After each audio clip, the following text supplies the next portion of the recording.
Hello dear students, आज जो topic हम डिस्कस करने जा रहे हैं वो है हमारा प्रीपोजिशन।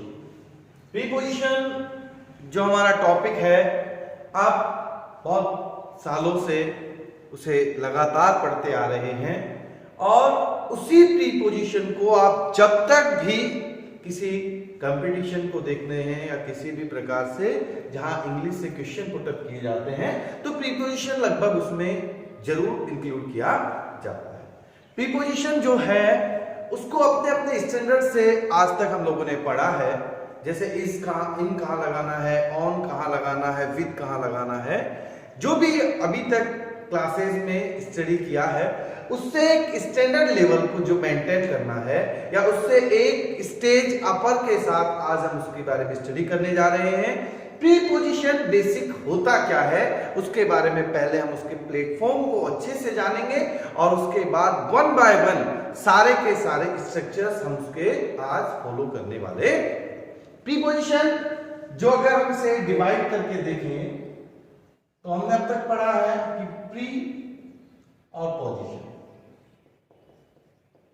इट मीन्स प्री का मतलब होता है पहले की और पोजीशन का मतलब होता है स्थिति।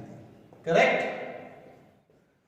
पहले की स्थिति इट मीन्स जब कोई सेंटेंस में हम किसी प्रीपोजिशन का यूज करते हैं तो हम क्या करते हैं, वहां हम किसी पहले की स्थिति को बताते हैं। अगर हम इसकी डेफिनेशन को देखना चाहें तो हम इसकी डेफिनेशन के बारे में ये कह सकते हैं कि किसी भी नाउन या प्रोनाउन से पहले, क्या कहा, किसी भी नाउन या प्रोनाउन से पहले दूसरे शब्दों के, ध्यान दीजिएगा भाई, दूसरे शब्दों के संबंध हेतु उपयोग किए जाते हैं। ठीक है, मैंने क्या कहा, प्रीपोजिशन वो वर्ड्स हैं जो नाउन या प्रोनाउन से पहले दूसरे शब्दों के संबंध के लिए यूज किए जाते हैं। ठीक है, आपकी डेफिनेशन से आपको कोई क्वेश्चन नहीं होगा,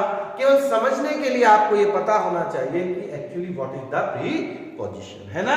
अब आज हम उसको इस प्रकार से पढ़ने जा रहे हैं, इस लेवल से पढ़ने जा रहे हैं जो आई थिंक आपने अभी तक नहीं पढ़ा होगा या एक स्टैंडर्ड उसका जो एग्जाम कॉम्पिटिटिव के लेवल का होता है वहां जाकर काम में आता है। चलिए एक एग्जांपल अभी हम देखते हैं, उससे आपको और क्लियर होगा कि क्यों ये बात कही जा रही है कि आज जो प्रीपोजिशन का लेवल पढ़ना है या पढ़ा जाएगा वो थोड़ा सा डिफरेंट होगा। अब तक आप सिंपली पढ़ते आए हैं कि आफ्टर ऐसे लगाया जाता है, इनटू यहां लगाया जाता है, वो सारे बेसिक रूल्स हैं। लेकिन जब आप किसी भी एग्जाम को देखते हैं, सबसे बड़ी बात, जब भी आप जैसे सपोज कीजिए कि अगर कहीं 20 मार्क्स का कोई इंग्लिश एग्जाम हो रहा है या उसमें जैसे एसएससी सीजीएल है, बैंक पीओ है, तो वहां पर जो भी मेन टॉपिक है, जैसे क्लॉज टेस्ट होता है ना, अगर जो बच्चे स्टडी कर रहे हैं किसी भी तरीके से बैंक एग्जाम्स की या एसएससी की या फिर कोई भी कॉम्पिटिटिव एग्जाम की, उन्हें पता होता है क्लोज टेस्ट क्या होता है। तो लगभग हर क्लोज टेस्ट में 3 से 4 नंबर की आपको प्रीपोजिशन का क्वेश्चन दिया जाता है। ठीक है, अगर आप इसके अलावा एक टॉपिक बहुत पूछा जाता है, फिल इन द ब्लैंक्स। ये बहुत से कॉम्पिटिटिव एग्जाम्स में आता है, फिल इन द ब्लैंक्स, रिक्त स्थान की पूर्ति। यहां भी आप हमेशा देखेंगे कि 3 to 4 नंबर्स का आप प्रीपोजिशन को वहां पर देखेंगे। मैं बात कर रहा हूं केवल 20 मार्क्स के अंदर, है ना। अगर मान लीजिए 20 मार्क्स का वहां इंग्लिश इंक्लूड है तो क्लोज टेस्ट में 3 से 4 क्वेश्चन आप प्रीपोजिशन के फाइंड करेंगे। इसके अलावा फिल इन द ब्लैंक्स में प्रीपोजिशन फाइंड होगी। एक जो आप फ्रेज पढ़ते हैं, फ्रेज में भी पूरा, चाहे आप कैसी भी फ्रेज को स्टडी कर रहे हैं, ठीक है, अगर आप फ्रेज पढ़ रहे हैं जैसे लुक आफ्टर, ठीक है, लुक आफ्टर एक फ्रेज होता है। फ्रेज का मतलब होता है किसी वर्ब के साथ में किसी प्रीपोजिशन को लग जाने से उसके अर्थ में चेंज हो जाना, है ना। जैसे लुक माने देखना और आफ्टर माने क्या होता है, बाद में देखना, ये इसका मीनिंग नहीं है। लुक आफ्टर का मतलब होता है देखभाल करना, है ना। ये फ्रेजेस होती है सारी की सारी। तो ये सारा जो कॉम्पिटिटिव पार्ट है ये हम प्रीपोजिशन के साथ में स्टडी करते हैं। चलिए एक एग्जांपल देखेंगे, फिर आप खुद इस बात को समझेंगे कि ये क्यों कहा जा रहा है कि आज का क्लास थोड़ा सा स्टैंडर्ड लेवल का। एक एग्जाम्पल एसएससी सीजीएल में आया हुआ है, Sunita should wait dot dot dot her ill husband. ठीक है, तो कहा Sunita should wait her ill husband. Option दे दिए गए वहां, ऑन, विद, फॉर, बाय। देखिए यहां क्वेश्चन क्या कहा गया कि Sunita should wait her ill husband. ठीक है, अब आपको इनमें से एक फाइंड करना है। अब आप आज तक पढ़ते आए हैं कि सर अभी तक हम जो स्टडी किया है, हम जो पढ़ते आए हैं वो क्या पढ़ते आए हैं? ज्यादातर अपन ने वेट फॉर पढ़ा है। बोलिए पढ़ा है या नहीं पढ़ा है? Wait for, waiting for you, I am wait for you. Wait for का मतलब क्या होता है बताइए? वेट फॉर का मतलब होता है इंतजार करना। और हमारा स्टूडेंट क्या करेगा? जैसे ही इसमें फॉर देखेगा तुरंत क्या कर देगा कि लीजिए सर इसमें फोर था और मेरा तो ये सही है, वेट के साथ हमने तो आज तक फोर ही। अब देखिए वेट के साथ में फोर और वेट के साथ में ऑन। ठीक है, वेट फोर कहा जाए या वेट ऑन कहा जाए, दोनों सही हैं होने को, लेकिन अब इनका अर्थ निकाल। वेट फोर का मतलब तो होता है इंतजार करना, करेक्ट, और वेट ऑन का मतलब होता है देखभाल करना। ये फ्रेज है भाई, क्या हो गया? वेट ऑन का मतलब होता है देखभाल करना। अब आप मीनिंग निकालिए सेंटेंस का, Sunita should wait her husband. एक मीनिंग निकलेगा कि सुनीता को अपने बीमार पति का इंतजार करना चाहिए, करेक्ट है क्या मीनिंग? या मैं कहूं कि सुनीता को अपने बीमार पति की क्या करनी चाहिए? देखभाल करनी चाहिए। Point is that, correct. आप देखते ही करेंगे वेट फॉर, बट जब वो आप वेट फॉर करेंगे तो आपका रॉन्ग हो जाएगा, करेक्ट। वेट फॉर का मतलब होता है इंतजार करेगी, क्या वो बीमार पति का? नहीं, वेट ऑन करेगी। और वेट ऑन जब हम यहां पर फाइंड करेंगे तो वो आपकी प्रीपोजिशन करेक्ट हो जाती है। समझ गए आप क्यों कहा? ये अभी आपने नहीं पढ़ा था, अभी सिंपली सारे रूल्स पढ़े जाते थे। इन ऐसे लगाया जाता है, गतिशील अवस्था में इनटू लगाया जाता है। इस टाइप के क्वेश्चन आपके आने वाले नहीं है, ठीक है।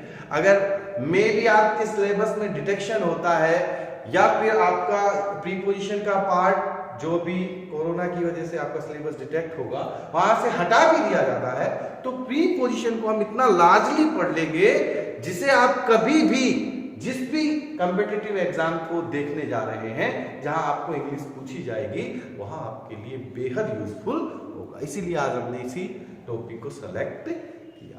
आइए शुरू करते हैं आज की classes.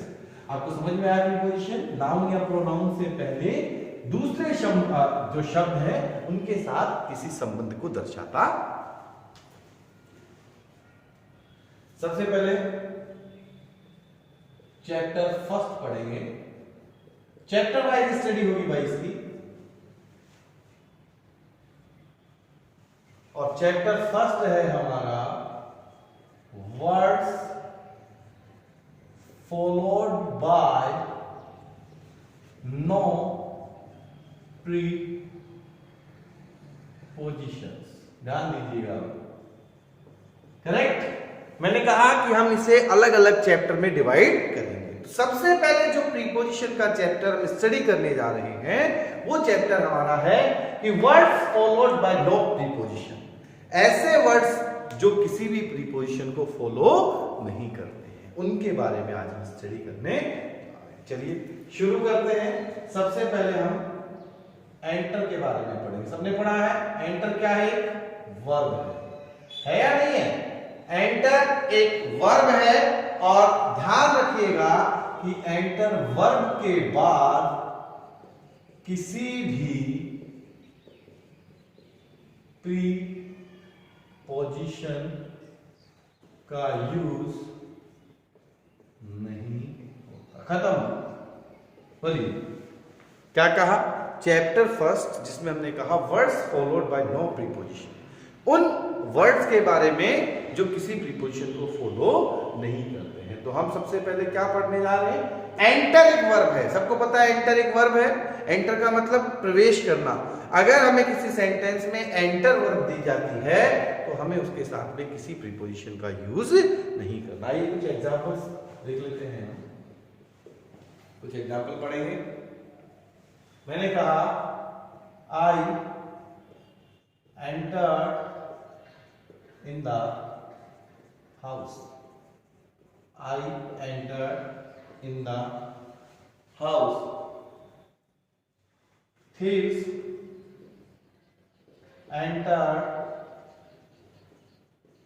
Thieves entered into the hall. Into the hall. Thieves entered into the hall. They entered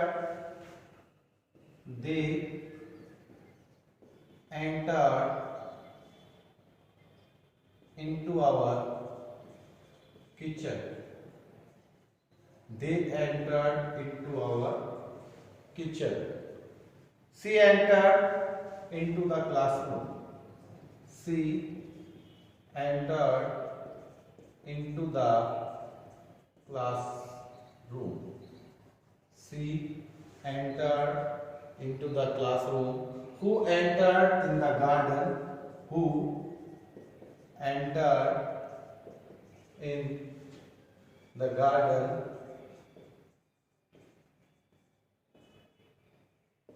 Who entered in the garden?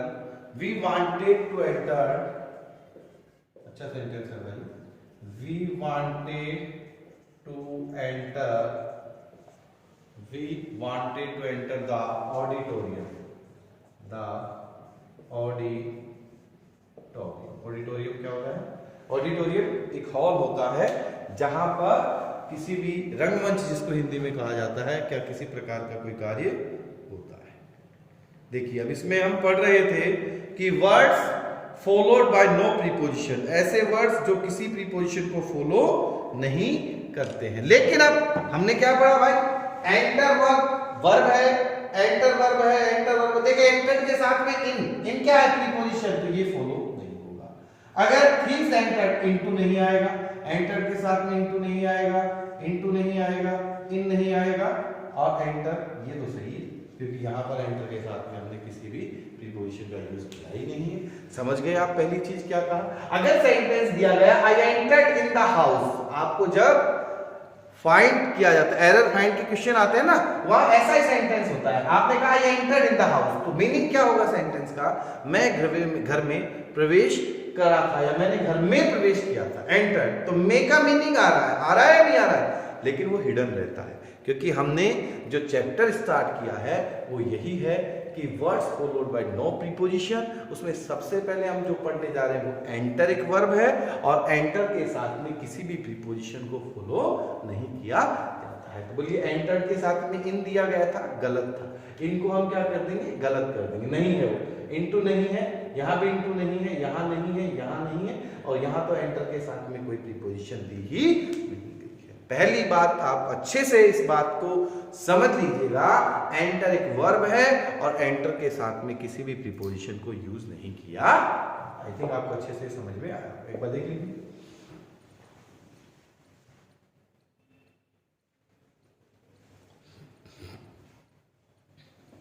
चलिए अब हमने पढ़ा कि सर आपने कहा एंटर एक वर्ब है और एंटर के बाद में क्या नहीं आ सकता?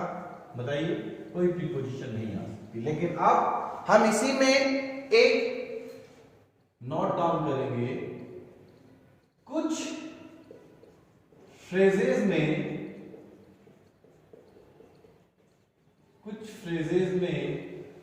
एंटर के साथ केवल इनटू लगाया जा सकता है। ध्यान दीजिएगा भाई, लगाया जा सकता है। सर ये क्या है भाई? कुछ मैं 4-5 आपको ऐसी फ्रेज बताऊंगा जिनमें अगर एंटर वर्ब होगी तो वहां इनटू का यूज किया जा सकता है। जैसे एग्जांपल देखिए मेरे साथ साथ, एग्जाम्पल देखेंगे भाई। मैंने कहा he has entered into a new contract. He has entered into a new contract. क्या होता है कॉन्ट्रैक्ट? कोई भी अनुबंध होता है, ठीक है। तो मैंने कहा he has entered into a new contract. हमने कहा we want to enter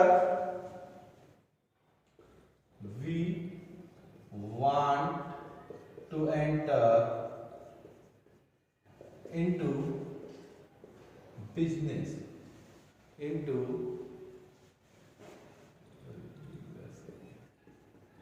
business। फिर मैंने थर्ड सेंटेंस में कहा he entered into a fight, he entered into a fight, he entered into a fight। फिर हमने कहा are you going to enter, are you going to enter, are you going to enter an agreement, an agreement, क्योंकि interview sentence है।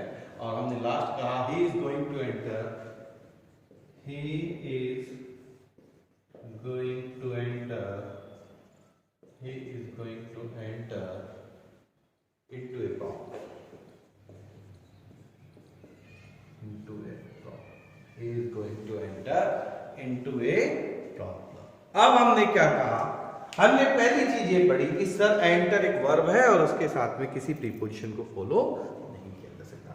इसमें एक जो अगला हम एक नोट डाउन पढ़ रहे हैं या एक रूल पढ़ रहे हैं, वो क्या कहा, कुछ फ्रेजेस में अगर सेंटेंस में आपको दिया जाए कॉन्ट्रैक्ट, सेंटेंस में दिया जाए बिजनेस, सेंटेंस में दिया जाए फाइट, सेंटेंस में दिया जाए एग्रीमेंट और सेंटेंस में दिया जाए प्रॉब्लम, ठीक है। अगर मैं इसे ऐसे कहूं कि एंटर के साथ यदि बिजनेस, कॉन्ट्रैक्ट, फाइट, प्रॉब्लम ये सब दिए जाए, कॉन्ट्रैक्ट, बिजनेस, फाइट, एग्रीमेंट या प्रॉब्लम, इन सब का यूज हो या इनमें से कोई एक हो तो हम उसके साथ में इनटू लगा सकते हैं। पहली चीज हमने क्या पढ़ी, ध्यान दीजिए इधर मेरे साथ, enter verb, no preposition, correct. यही पढ़ा, एंटर वर्ब के साथ कोई प्रीपोजिशन नहीं लगेगी। कुछ फ्रेजेस जिनके साथ इनटू लगाया जा सकता है, कौन कौन सी है बोलो। अगर सेंटेंस में क्या मिलेगा, कॉन्ट्रैक्ट मिलेगा, करेक्ट। सेंटेंस में आपको प्रॉब्लम दिया गया है, ठीक है। सेंटेंस में सपोज कीजिए आपको बिजनेस दिया गया है, सेंटेंस में सपोज कीजिए आपको एग्रीमेंट दिया गया हो, कॉन्ट्रैक्ट, और सेंटेंस में आपको फाइट।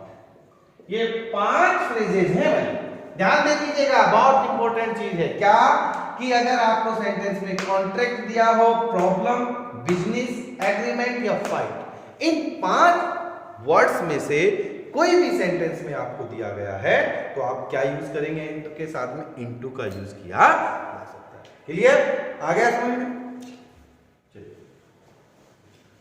थर्ड रूल इसी के साथ और फॉलो करेंगे हम। जैसे 2 बातें हमने यहां ये पढ़ी, क्या पढ़ा 2 बातों में, पहली एंटर एक वर्ब है जिसके साथ में कोई प्रीपोजिशन नहीं लगेगी, लेकिन इसी के साथ ये कह दिया कुछ फ्रेजेस में इनटू लगाया जा सकता है। रिपीट कीजिए phrases, agreement, business, fight, problem और सबसे पहले पढ़ा कॉन्ट्रैक्ट। इन 5 में इनटू का यूज किया जा सकता है। अब थर्ड पढ़ेंगे, एंटर तो वर्ब है, ठीक है, हमने पढ़ा एंटर तो क्या है, हमारी वर्ब है, लेकिन एंट्री क्या है, नाउन है। बोलिए, एंटर एक वर्ब है जबकि एंट्री नाउन है, और एंट्री अगर हमें कहीं दी गई है तो एंट्री के साथ भी इनटू लगाया जा सकता है। ध्यान देना भाई, एंटर और एंट्री में फर्क है, क्योंकि एंटर तो क्या मानी गई है, वर्ब मानी गई है, ठीक है, जबकि एंट्री क्या है, एंट्री एक नाउन है और इसके साथ में क्या किया जाएगा, इनटू का यूज किया जाएगा, ठीक है। आइए कुछ एग्जांपल पढ़ लेते हैं इसके।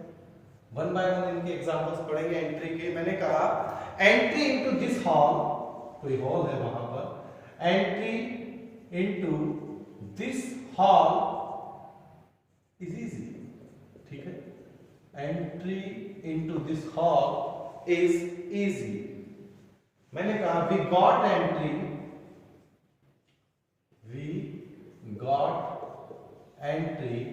into the stadium. We got entry into the stadium. मैंने फिर कहा entry into this auditorium, entry into this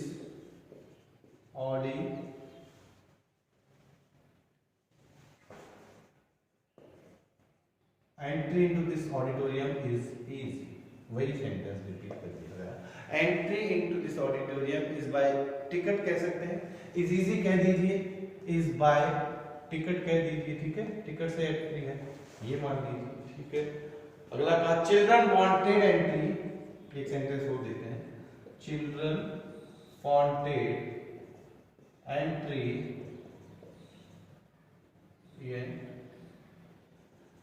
into the circus.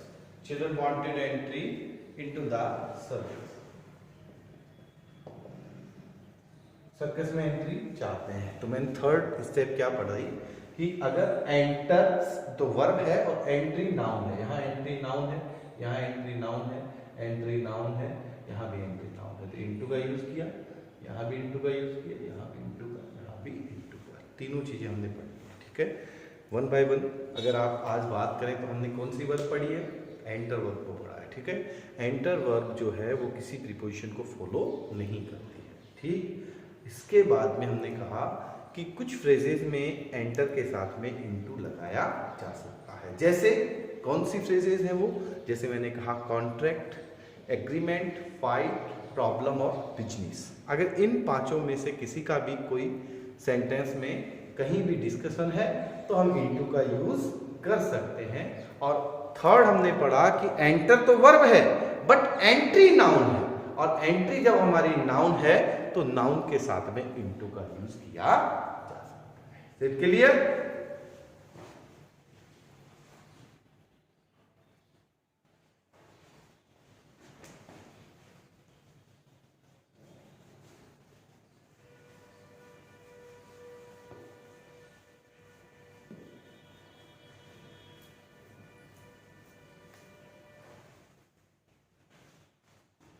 एक वर्ब और पढ़ेंगे इसके बाद, ऐसे ही उनका भी रूल होगा, रिजेंबल।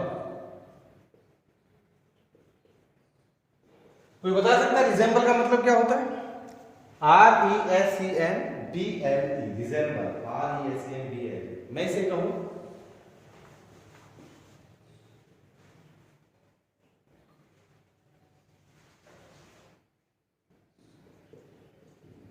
लुक आफ्टर या टेक आफ्टर, और इसका मतलब होता है, रिजेंबल एक वर्ब है भाई, है ना, इसका मतलब होता है किसी के समान लगना। कई बार कहते हैं अरे ये तो बिल्कुल इसके पिताजी की तरह लगता है ना, इसकी तो शक्ल इसके दादाजी में मिलती है, तो वहां रिजेंबल यूज किया जाता है ना, किसी के समान दिखाई देना। तो रिजेंबल का मतलब क्या होता है? किसी के समान दिखाई देना। क्वेश्चन ये नहीं है कि रिजेंबल का मतलब क्या है, क्वेश्चन तो ये है कि रिजेंबल को हमको पढ़ना कैसे है। रिजेंबल के लिए भी वही बात लागू होती है, अगर सेंटेंस में रिजेंबल का यूज किया गया है या रिजेंबल वर्ब है तो हम क्या करेंगे, इसके साथ भी किसी भी प्रीपोजिशन का यूज नहीं किया, खत्म। ठीक है, क्या पढ़ा? रिजेंबल का मतलब लुक आफ्टर या टेक आफ्टर, मींस किसी के समान लगना। और अगर रिजेंबल का कहीं डिस्कशन है तो वहां पर हमें क्या नहीं करना है, किसी भी प्रकार की प्रीपोजिशन को यूज नहीं करना है। चलिए कुछ एग्जांपल्स देखते हैं, तब क्लियर करेंगे इसको। सपोज कीजिए पहला सेंटेंस है, I resemble on my father. मैंने कहा I resemble on my father. Sentence दिया गया, I resemble on my father. फिर मैंने कहा she resemble after her after, she resemble after her after, she resemble after her after. Third sentence कहा children resemble their parents, children resemble their parents, children resemble their parents। एक सेंटेंस और पढ़ेंगे हम, he resembles his grandfather,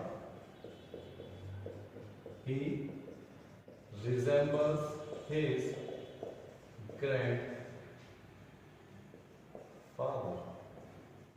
चलिए सारे sentences में देखिए, पहला sentence I resemble on my father, सही है गलत है बताइए भाई?